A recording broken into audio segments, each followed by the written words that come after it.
कैसे हो प्यारे बच्चों। उम्मीद है अच्छे ही होंगे। घर पे बढ़िया तरीके से तैयारी कर रहे होंगे और करनी भी चाहिए। वैसे गर्मियाँ भी ज़्यादा हो रही है और आप लोगों की तैयारी के हैं वो चांस भी ज़्यादा बढ़ रहे हैं। बाहर तो वैसे ही नहीं निकल रहा है, तो घर बैठ करके एक एक वीडियो को आसानी से बढ़िया तरीके से डीपली तरीके से देख सकते हो, जिससे आप अधिकतम याद भी कर सकते हो। टाइम टू टाइम अगर इस वीडियो को देखना ही नहीं है, आपको ऐसे ही बैठना घर पे जैसे आप क्लासरूम में बैठते हो और पर्सनली बैठ करके एक एक वीडियो को, अगर कम आवाज आती है तो आप लोग लीड लगा सकते हैं। मोबाइल की स्क्रीन को बड़ा कर करके आसानी से आप लोग एक एक चीजों को डीपली तरीके से याद कर सकते हैं और लिख सकते हैं। रिटर्न वर्क अगर आप लोग साथ करते रहोगे तो सही समझने में कोई प्रॉब्लम ही नहीं रहेगी। फिर देखो ये सब चीजें पूरी मानसिकता पे डिपेंड करती है आपकी, कि आपकी मानसिकता क्या है। अगर आपकी पढ़ने की ही मानसिकता है, अगर आपकी नॉलेज लेने की मानसिकता है, तो आपको इस तरीके की कोई प्रॉब्लम्स आनी ही नहीं है, क्योंकि आप लोग बहुत बढ़िया तरीके से घर बैठ के भी वैसे ही फीलिंग ले सकते हो। फीलिंग तो ले ही सकते हो, वैसे ही फीलिंग ले सकते हो जैसे क्लासरूम की होती है।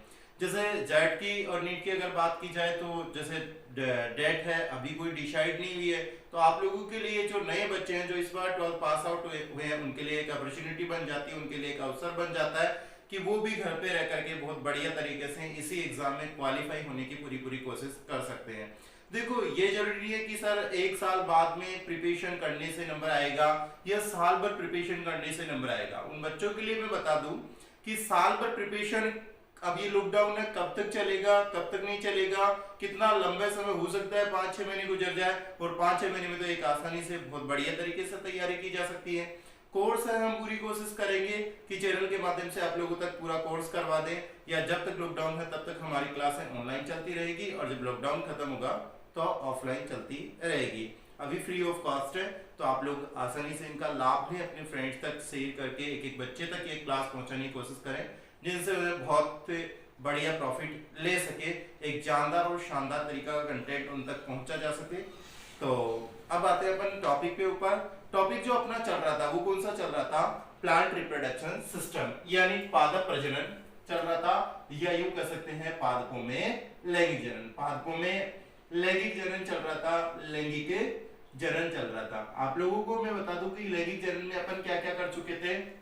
अपन युग्मक निर्माण यानी नर युग्मक निर्माण किया था। क्या नर युग्मक निर्माण की प्रोग्रामिंग अपन चल रही थी, या यूं कह सकते हैं कि उसकी प्रोसेसिंग चल रही थी नर युग्मक निर्माण की। मादा युग्मक अपन तैयार कर चुके हैं, मादा युग्मक है वो अपन क्या कर चुके हैं, तैयार कर चुके हैं, रेडी है मादा युग्मक। ठीक है ना। जो अंड कोशिका होती है नर युग्मक का, फिर से पूछना चाहूंगा क्या नाम होता है नर युग्मक का? नर युग्मक ही होता है।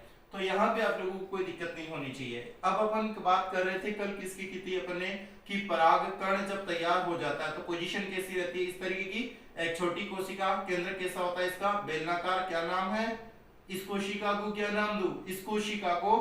क्या नाम दिया जा सकता है इस कोशिका को? बोलते हैं जर्म सेल या जनन कोशिका। जर्म सेल या जनन कोशिका बोल सकते हैं बेटा। और ये वाली जो होती है इसको क्या बोल सकते हैं?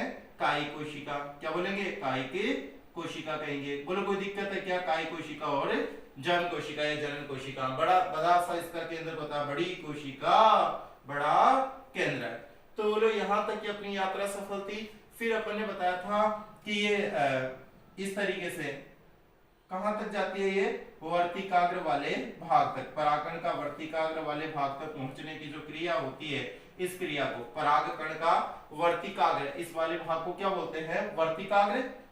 वर्तिकाग्र, वर्तिकाग्र बोलते हैं। तो परागकण का वर्तिकाग्र वाले भाग तक पहुंचने की क्रिया को क्या बोलते हैं? ये क्या बनाया पता है क्या? ये क्या बनाया मैंने? ये क्या है? अंदर वाला तो होता है इंटाइन, या क्या बोलते हैं इसको? अंतःचोल बोलते हैं। और बाहर वाले को क्या बोलते हैं? बाह्य चोल या एक्साइन, बाह्य चोल बोल देंगे। याद है स्पोरोपोलिन की याद आती है। यहाँ पे क्या पढ़ा था अपन ने? स्पोरोपोलिन। तो यहां से यहां परागकण पहुंचने की क्रिया को परागण कहते हैं। परागकण का कहां तक पहुंचना? वर्तिकाग्र तक पहुंचने की क्रिया को परागण के बारे में भी अपन ने बात कर ली थी। स्वपरागण और परपरागण। परपरागण के प्रकार भी अपन ने देख लिए थे कि परपरागण है होता है वो अलग अलग माध्यम मतलब जो वेक्टर या वाहक होते हैं, व्हीकल्स होते हैं उसके वाहक जो होते हैं, या जिसके द्वारा वो परागकण होता है वो परागकोश से वर्तिकाग्र तक पहुंचता है, तो जो माध्यम वो यूज करता है, चाहे वो जल करे तो जल परागण, वायु करे तो वायु परागण, चमगादड़ करे तो चमगादड़, हाथी करे तो हाथी, और आप खुद करो तो वो क्या कहलाएगा, कृत्रिम परागण कहलाएगा। तो यहाँ आप लोगों को कंटेंट में कोई प्रॉब्लम्स नहीं होनी चाहिए, यहाँ से यहाँ तक बिल्कुल हो गया है परागण। अब पराग अपना जो पराग कण वो कहाँ पहुंच चुका है, यहाँ पहुंच चुका है, यानी ये पराग कण है वो कहाँ पहुंच चुका है, यहाँ पहुंच चुका है, छोटा केंद्रक बड़ा अनियमित केंद्रक, और इस तरीके की ये संरचना यहाँ पे है। और यही नहीं, यहाँ पे खूब सारे परागण, मैं ऐसे इंडिकेशन कर देता हूँ कि इतने तो आएंगे नहीं, यहाँ पे खूब सारे परागकण, एक को मैंने बड़ा बना दिया समझने के हिसाब से। यहाँ पे सभी भाई ये भी जरूरी नहीं है, यहाँ पे कोई वो तो है नहीं कि वॉचमैन बैठा है या कोई पुलिस कर्मचारी बैठा है कि भाई एक ही परागकण आएगा, दूसरा तेरी आईडी दिखा, तू नहीं आ सकता। शुक्राणु वाली वो भी बात नहीं है, शुक्राणु जो अपन बात करते हैं इंसेमिनेशन में, ठीक है ना, इंसेमिनेशन के अंदर वीर्य सेचन के अंदर क्या होता है, वीर्य जब अंदर जाता है तो ये थोड़ी है कि एक ही शुक्राणु अंदर जाता है, शुक्राणु सभी अंदर जाते हैं। माता की योनि से गर्भाशय तक की जो यात्रा होती है उसमें अधिकतम शुक्राणु क्या लेते हैं, करोड़ों शुक्राणु भाग लेते हैं। तो यहाँ पे भी यहाँ तक के क्या आते हैं, पूरे लगभग परागकण होते हैं, जितने परागकण अधिकतम पहुंच सकते हैं उतने परागकण, यहाँ पे परागकण और गण दोनों बोलू तो ध्यान रखना बेटा। तो यहाँ पे परागकण क्या हो जाते हैं, पहुंच जाते हैं। यहाँ तक कोई दिक्कत नहीं होगी आप लोगों को। अब क्या होता है, इस वर्तिकाग्र वाले भाग से यहां से एक नया टॉपिक निकल करके आता है, वो अच्छा टॉपिक भी है, जिसका नाम दे देता हूं मैं पराग स्त्री केसर सकर्षण, स्त्री केसर सकर्षण, शकर्षण, ठीक है ना। पराग स्त्री केसर सकर्षण, इस नाम से भी क्वेश्चन आता है, इस नाम से भी क्वेश्चन आता है। पराग स्त्री केसर परस्पर क्रिया, पराग स्त्री केसर परस्पर क्रिया, या फिर और इंपॉर्टेंट क्वेश्चंस आता है तो वो आता है, ठीक है, एक ही टॉपिक के नाम लिख रहा हूं मैं, क्या आ सकता है, स्व व पर में भेद करने की क्षमता, स्व व पर में भेद करने की क्षमता, भेद करने की क्षमता, ठीक है ना, क्षमता ये वाला, या स्व में भेद करने की प्रक्रिया, या फिर होते हैं स्व व पर में भेद करने की क्रिया, भेद करने की क्रिया को समझाओ, ठीक है ना। तो ये इस तरीके से क्वेश्चंस इस तरीके से आ सकता है, ठीक है ना, चारों ही तरीके से आ सकता है, लेकिन आंसर का जो मेथड है वो एक ही है। कैसे है कि यहां से यहां तक पहुंचा, अब होता क्या है कि ये परागकण कहां पर पहुंचता है, वर्तिकाग्र वाले भाग पर जाता है। तो वर्तिकाग्र में उपस्थित विशेष प्रकार के रसायनों द्वारा इसको पहचानने की क्रिया होती है। स्व का मतलब होता है अपनी जाति को, स्व का मतलब क्या होता है, अपनी जाति को, स्पीसीज, जाति बोले तो स्पीसीज को, यानी सेल्फ स्पीसीज या खुद की जाति को। अगर जैसे मान लो कि यहाँ से और भी क्वेश्चन उठता है, ठीक है ना, इससे घुमा करके इससे क्वेश्चन कैसे बनते हैं वो भी मैं बताता हूँ। पराग इस तरीके से सकर्षण का मतलब होता है ये परागकण और वर्तिकाग्र इस तरीके से का ऊपर वाला भाग, इनके बीच में क्या क्रिया होती है, पराग इस तरीके से परस्पर क्रिया, जो सिंपल तरीके का टॉपिक है। स्व व पर में भेद करने की क्षमता, स्व कौन सा, ये खुद का, ठीक है ना, खुद कौन, वर्तिकाग्र, और पर कौन सा, परागकण, पर वाला परागकण और पैसे पर मिला लेना, पर वाला परागकण के और खुद के वर्तिकाग्र में दोनों में भेद करने की क्षमता, या भेद करने की क्षमता या भेद करने की क्रिया, यानी ये क्या कर, inter reaction between pollen grain and stigma. तो यहाँ पे आप बात कर सकते हैं कि वर्तिकाग्र और ये परागकण इनके बीच में क्या क्रिया होती है। तो ये वर्तिकाग्र वाला भाग क्या करता है, अपनी जाति के परागकणों को पहचानने की क्षमता रखता है, ठीक है ना, पहचानने की क्षमता, ये पहचान की जो क्षमता है, पहचान की क्षमता कौन रखता है, रसायनों द्वारा। पहचान किसके द्वारा की जाती है, रसायनों द्वारा। ये तो है नहीं कि भाई इसकी आंखें देख लेगी, ठीक है ना, वर्तिकाग्र देख लेगी, तो रसायनों द्वारा पहचानने की जो क्षमता होती है किसमें होती है, वर्तिकाग्र वाले भाग में होती है। तो ये अपने जाति के, अपनी स्पीसीज को पहचान किसकी करता है, ये स्व की, यानी सेल्फ की, स्व की, जाति की, ठीक है ना, खुद की जो स्पीसीज होती है, सेल्फ स्पीसीज होती है, खुद की जाति की क्या होती है, पहचान करने की क्षमता रखता है वर्तिकाग्र। अगर ये इसकी जाति के होते हैं परागकण अगर इसकी जाति के होते हैं तो ये क्या कर देता है, उनको न्यूट्रिशन देता है, यानी उनको क्या देता है, पोषण देता है। और अगर इसकी खुद की जाति के नहीं होते तो उन्हें भी पोषण नहीं देता। सिंपल सी चीज है कि अगर ये परागकण, जैसे फॉर एग्जांपल ये पादप, मान लो कि ये पादप है, ठीक है, इस तरीके से ये पादप है, बाकी संरचनाएं मैं बना नहीं रहा हूं, नीचे थोड़ी सी इस तरीके से बना देता हूं ताकि आपको फ्लोवर समझ में आ जाए। अगर ये पुष्प है, किसका है, मटर का, किसका है, मटर का, और परागकण भी किसका है, मटर का, ठीक है ना। अगर दोनों मटर के हैं तब तो आगे की प्रक्रिया होगी, अगर मटर के नहीं है तो क्या हो जाएगा, ये क्वेश्चन भी पूछा जाता है। यानी स्वयं की अगर जाति के होंगे तो ये क्या देगा, पोषण प्रदान कर देगा। लेकिन अगर स्वयं की जाति के नहीं हुए तो ये क्या करेगा अपना, ये भी क्वेश्चन उठता है कि अगर, ठीक है ना, क्वेश्चन क्या है, क्वेश्चन भी समझ लेना कि मक्के के परागण या मटर के परागण है, मटर के परागकण किस पे पहुंच जाते हैं, गेहूं के पौधे पर, गेहूं के पादप पर परागण की क्रिया, परागण होगा कि नहीं होगा, पहले तो ये डिसाइड करो। अरे परागण होगा कि नहीं होगा, जानने की क्रिया तो पहुंच तो जाएंगे। परागण की क्रिया द्वारा मटर के परागकण है वो गेहूं के पादप पर परागण की क्रिया द्वारा पहुंच जाते हैं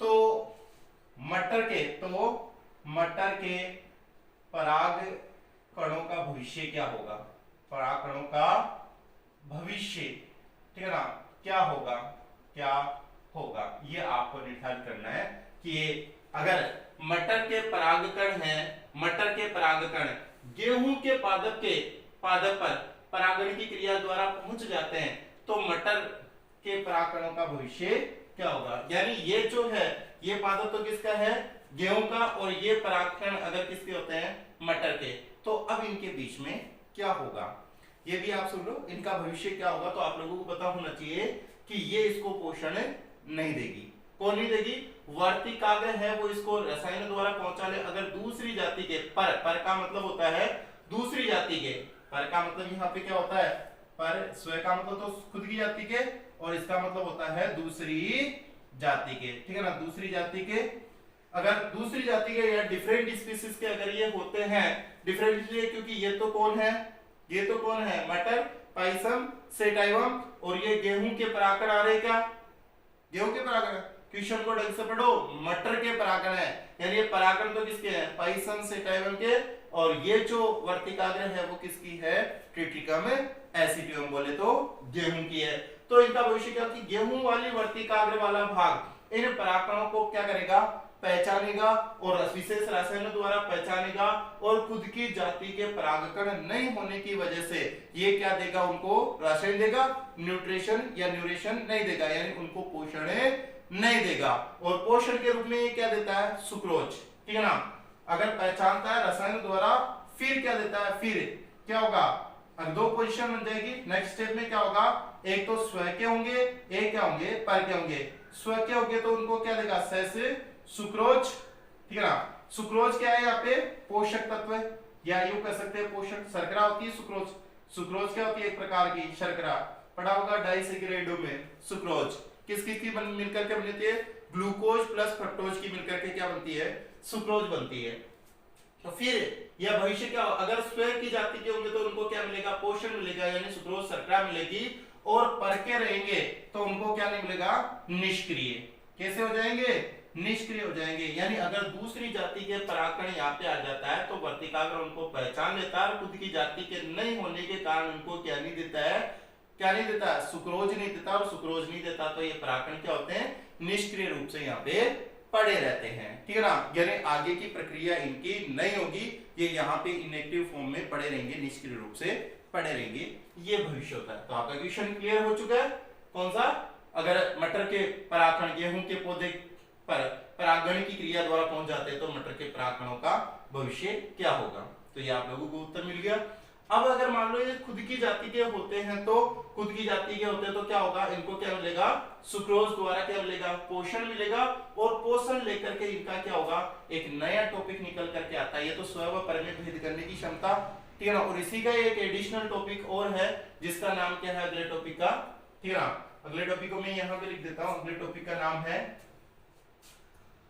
पराग कणों का अंकुरण, पराग कणों का अंकुरण, the germination of pollen grain, ठीक है ना, the germination of pollen grain, पराग कणों का अंकुरण।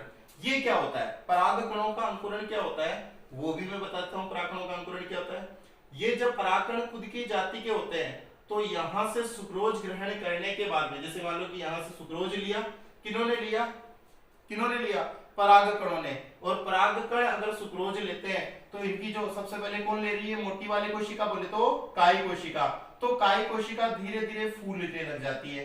भाई न्यूट्रिशन लेगी तो फूलेगी, फूलेगी तो इस छिद्र द्वारा ये क्या हो जाएगी, इसकी भित्ति बाहर निकलने लग जाती है। किसकी भित्ति बाहर निकल रही है, किसकी भित्ति बाहर निकल रही है, काई कोशिका यानी मोटी वाली वेजिटेटिव सेल की। और ये धीरे धीरे धीरे धीरे मतलब इसकी ये फूल कर गई। ये वैसे ही है जैसे फॉर एग्जांपल आपको मैं बता दूं कि जैसे कोई मान लो फुटबॉल या टायर है, टायर में मान लो छोटा सा टायर का भाग काट दिया, एक इतना सा छेद कर दिया, बाकी उसमें मान लो ट्यूब डाल करके हवा भर रहे हो तो ट्यूब से वहां से एक फफूले जैसी संरचना या फूली हुई या उभारनुमा संरचना बाहर निकल जाएगी। वैसे यहाँ पे अगर मान लो यहाँ छिद्र है, परागकण के क्या यहाँ पे है छिद्र, जिसको और इसी वजह से इसको क्या बोलते हैं, जनन छिद्र। तो इसके जनन छिद्र द्वारा यहाँ पे इसका क्या है, जनन छिद्र या परागपोर जिसको बोल सकते हैं, परागपोर या क्या बोल सकते हैं उसको, जनन छिद्र। जनन छिद्र द्वारा यहाँ पे क्या निकल रही है, पराग नलिका, पोलन ट्यूब, क्या बोलते हैं इसको, पोलन ट्यूब यानी पराग नलिका, यानी परागकण से निकलने वाली नलिका को क्या बोलते हैं, पराग नलिका। क्योंकि ये नलिका नुमा ट्यूब लाइक स्ट्रक्चर है, किसकी निकल रही है, ये जो काई कोशिका होती है उसकी भित्ति फूल करके, इससे जब ये क्या करेगी, न्यूट्रिशन लेगी, पोषण लेगी, न्यूट्रिशन लेगी, सुक्रोज लेगी, तो सुक्रोज ग्रहण करके ये फूल करके, यानी यूं कह सकते हैं जैसे पौधों में अंकुरण होता है तो उसके कुछ भाग निकलते हैं, वैसे इसमें से क्या निकलते हैं, ये पराग नलिका।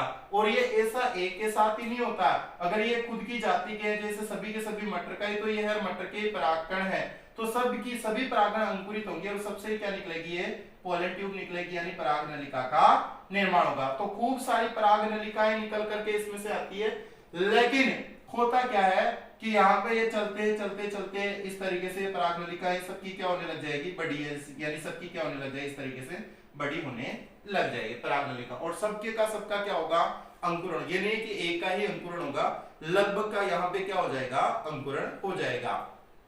तो ये वही प्रक्रिया है, जैसे मान लो आपने देखा होगा, नाम सुना होगा, जैसे तोरण मारने जाता ना, अरे भाई दूल्हा तोरण मारने जाता है अभी, तो सासू उसको पहचानती है कि नहीं पहचानती, जैसे वो करती है ना नाप चोक वगैरह, तो वो क्यों करती है, उसका लॉजिकली फैक्ट यहीं से। अगर आपको ये चीज याद नहीं रही है तो उससे भी आप लिंक करके याद कर सकते हो। कैसे याद कर सकते हो कि भाई जैसे मान लो दूल्हा होता तो दूल्हे को वो इस तरीके से मापती है, यानी पुराने जमाने में क्या होता, दूल्हा दुल्हन चेंज कर देते थे, भाई दूल्हे की जगह दुल्हन, दूल्हा दुल्हन क्या हो सकते थे, चेंज हो जाते थे। तो पहले उसका जो नापचोक लिया हुआ रहता उसके अकॉर्डिंग वो मतलब देख लेती कि हाँ पूरा वही मॉडल आया है सामने, मतलब वो पूरा फिटिंग में है, तभी उसे उसको क्या मिलती है, एंट्री मिलती है, मतलब पूरा उसका चेकअप वेकअप, जैसे को बॉडी चेकअप होता है जैसे कोरोना टेस्ट होता है आजकल, भाई थर्मल स्कैनर से कोरोना टेस्ट, हाँ ठीक है टेम्परेचर डाउन है चलो चल जाओ, टेम्परेचर हाई है मतलब रुक जाओ। तो वैसे ही वो दरवाजे के ऊपर आकर के सासू क्या करती है, दूल्हे का स्कैनिंग करती है, दूल्हे का टेस्ट करती है कि वो खुद की जाति का है या नहीं है। खुद की जाति का मतलब वो वही दूल्हा है या नहीं है। अगर खुद का दूल्हा होता तो उसको कुछ पिलाती भी या कुछ इस तरीके से उसका एक्टिवेट, मतलब उसको एक्टिवेट कर देती है, उसको मान्यता प्रदान कर देती है। तो यहाँ से भी उसको क्या मिल जाता है, पोषण मिल जाता है। और ये सभी के सभी इस तरीके, सर यहाँ दूल्हे बहुत ज्यादा आ गए, हाँ तो तुम्हारा क्या ले रहा है, दूल्हे अगर बहुत भी ज्यादा आ गए तो भी कोई दिक्कत, बाराती भी तो है ना साथ में। अब बोले कि दुल्हन को कौन लेके जाएगा, दूल्हा, दूल्हा कौन बनेगा, तो यहाँ इसमें सभी परागकण जो है वो परागकण क्या कर रहे हैं भाई, सभी परागकण क्या कर रहे हैं, यहाँ पे ये आ रहे हैं सभी परागकण पराग नलिकाओं का निर्माण कर रहे हैं। लेकिन यहाँ पे वो पराग, सर कौन सा परागण, अरे जो जीता वही क्या होगा, सिकंदर, जिसकी पराग नलिका सबसे लंबी और सबसे पहले, भाई कम समय में अधिक आउटपुट, सबसे पहले सबसे लंबी होकर के जो बीजांड के अंदर या अंड कोशिका तक पहुंच जाती है या बीजांड में प्रवेश कर जाती है, वही परागकण क्या होता है, निषेचन कर पाता है। बाकी वो है ये भारत की जनता की तरह, मतलब बाकी वेट करते रहो भाई, बाकी तो वो क्या हो जाएगा कि बाकी जो हार गए वो देखते रहो, और जो जीता वही क्या हो जाएगा, वही क्या हो जाएगा, विनर हो जाएगा। ठीक है, तो यहाँ पे क्या हो जाएगा, यहाँ पे ये सभी के सभी, चलो अपन बारात लेके चलते हैं। और इसी दौरान क्या होता है, मैं आपको आगे बता दूं, परागकणों का अंकुरण। परागकणों का अंकुरण कैसे लिखना होता है, इस टॉपिक में कैसे लिखना होता है कि जब स्वयं की जाति के परागकण वर्तिकाग्र वाले भाग में पहुंचते हैं, वर्तिकाग्र वाले भाग पर पहुंचते हैं, तो सभी परागकण क्या होते हैं, वर्तिकाग्र वाले भाग से उनको पहचान लिया जाता है, तो उनको वर्तिकाग्र क्या देता है, सुक्रोज के रूप में पोषण देता है। पोषण प्राप्त करके इनकी कायी कोशिका में वृद्धि होती है, जिससे वो फूल करके, ठीक है ना, एक नलिकानुमा संरचना उसके परागपोर या जनन छिद्र से क्या होती है, बाहर निकल जाती है। निकली हुई नलिकानुमा संरचनाओं क्या बोलते हैं, पराग नलिका कहते हैं। इसी दौरान जन्म कोशिका में क्या हो जाता है, जो मैंने बता रखा था, समसूत्री विभाजन क्या हो जाएगा, सेकंड। क्या हो जाएगा, समसूत्री विभाजन सेकंड हो जाएगा। किस में हो रहा है, जन्म कोशिका। और समसूत्री विभाजन सेकंड होते ही क्या बन जाएगा, नर युग्मक। क्या बना है भाई, नर युग्मक। बधाई हो आपको, बधाई हो। किस बात की, गुगरियां मार दो। क्या प्राप्त हो गया, समझ तो गई किस बात की बधाई है, किस बात की गुगरी है। यहाँ पे नर युग्मक किसका निर्माण हो चुका है, नर युग्मक का। अब जाकर के किसका निर्माण हुआ है, नर युग्मक का। 50% मान लो कि लगभग आधे में तो पहले हो जाता है, आधे में क्या हो जाता है, लगभग बाद में होता है। ऐसे ये 40 और 60 का रेशियो होता है एग्जिट तो, लेकिन 60 और 40 का रेशियो होता है। लेकिन मैंने आपको समझने की दृष्टि से बताया भाई, लगभग पौधों का यहाँ पे आकर के क्या होता है, परागकणों में, लगभग पौधों में यहाँ पे आकर के परागकणों का क्या होता है, दूसरा समसूत्री विभाजन होता है, जिससे दो क्या बन जाएंगे, नर युग्मक। अब ये काय कोशिका क्या हो जाएगी, काय कोशिका तो बेचारी इस पराग नलिका ने, इसका तो जो पूरा ये मटेरियल भित्ति वगैरह बड़ी करते यानी पराग जो काय कोशिका होती है वो पराग नलिका निर्माण में क्या हो जाती है, बेचारी शहीद हो जाती है। यानी पराग नलिका इसका जो निर्माण करने में, निर्माण, ठीक है ना, निर्माण किससे होता है, इसका निर्माण डायरेक्टली पूछ लिया जाए तो आप लोग बता सकते हो किससे, काय कोशिका। और काय कोशिका इसका निर्माण करते करते काय के कोशिका, वेजिटेटिव सेल, काय कोशिका, काय के कोशिका है वो पराग नलिका निर्माण में अपने आप को क्या कर लेती है, शहीद कर लेती है, यानी खत्म कर लेती है, पूरी का पूरा अपना योगदान दे देती है। तो अब इस पराग नलिका में कौन बचेंगे, ये दो कोशिकाएं बन गई ना, एक और ये दो, यानी दो केंद्रक बच गए। कोशिकाएं बोले तो यहाँ पे एक केंद्रक वाली पोजीशन ही है, कोशिका वाली पोजीशन नहीं है। अब ये दोनों के दोनों क्या जाएंगे भाई, दोनों के दोनों पराग नलिका में चल रहे हैं, यानी एक ये है और एक ये है, ये सिचुएशन है। यानी एक तो दूल्हा है, एक है बिनाएगी। बारात तैयार है, अब होगा क्या, ठीक है ना। अब आगे जो होने वाली घटना है ये यहाँ तक की जो प्रक्रिया है ना, यहाँ तक जो मैंने बता चुका हूँ, ये कौन सा टॉपिक पढ़ा चुका हूँ मैं, परागकणों का अंकुरण। कौन सा पढ़ा चुका हूँ, परागकणों का अंकुरण, जिसकी थ्योरी आप यहाँ तक लिख सकते हो। अगली जो थ्योरी है, अगला जो क्वेश्चन उठता है वो क्वेश्चन क्या है, टॉपिक वाइज डायरेक्टली उठते हैं। अगला जो क्वेश्चन या टॉपिक अपना पास में क्या है, द्विनिषेचन और त्रिसलियन। निषेचन व त्रिसलियन को समझाओ, त्रिसलियन को समझाओ। द्विनिषेचन और त्रिसलियन, ध्यान रखना बेटा ये इंपॉर्टेंट टॉपिक है, सबसे ज्यादा इंपॉर्टेंट टॉपिक है द्विनिषेचन और त्रिसलियन, डबल फर्टिलाइजेशन और ट्रिपल फ्यूजन, द्विनिषेचन और त्रिसलियन के बारे में थोड़ा सा आपको थोड़ा सा माइंड को डेवलप करके चलना है। नीचे की जो संरचनाएं हैं उनको मैं थोड़ा सा बड़ा कर देता हूं ताकि आप लोगों को समझने में कोई प्रॉब्लम्स ना आए। यहां पे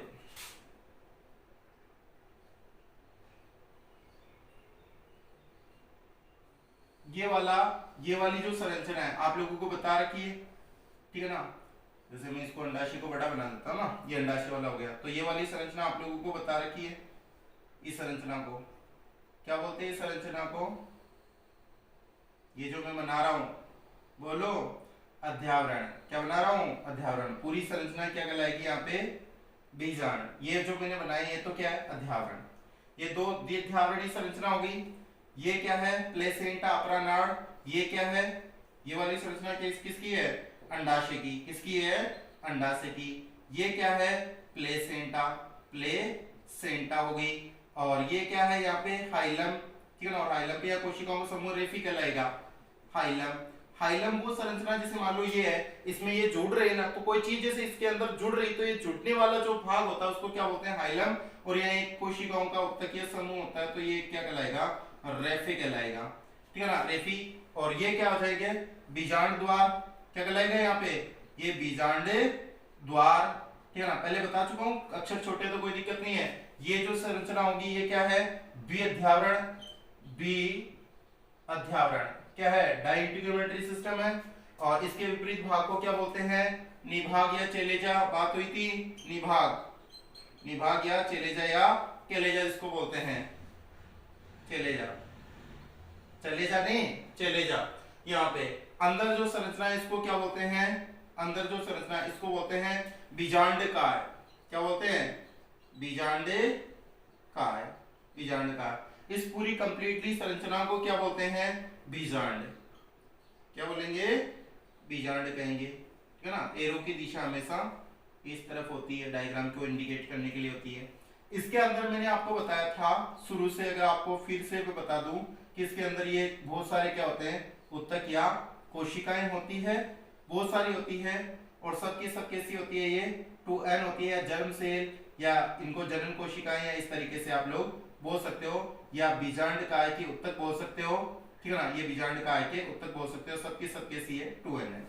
इनमें से एक कोशिका जो सक्रिय होकर के, जिनको बोल रहे हैं सक्रिय होकर के, क्या करती है, अर्धसूत्री विभाजन और किसका निर्माण करती है, आपको बताओ तो किसका निर्माण करती है, चार गुरु बीजाणु का निर्माण करती है। ऊपर वाले 3 गुरु बीजाणु नष्ट हो जाते हैं और नीचे वाला क्या कहलाएगा, सक्रिय गुरु बीजाणु।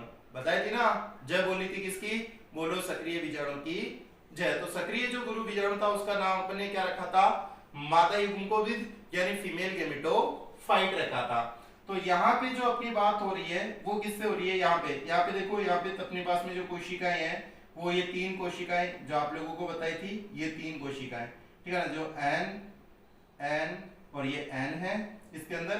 फिर आपको बताया था जो मादा युग्मकोविद होता है उसमें 3 बार समसूत्री विभाजन होता है, जिससे कितनी कोशिकाओं का निर्माण होता है, कितनी कोशिकाओं का निर्माण है, 7 कोशिकीय और 8 केंद्रकीय अवस्था।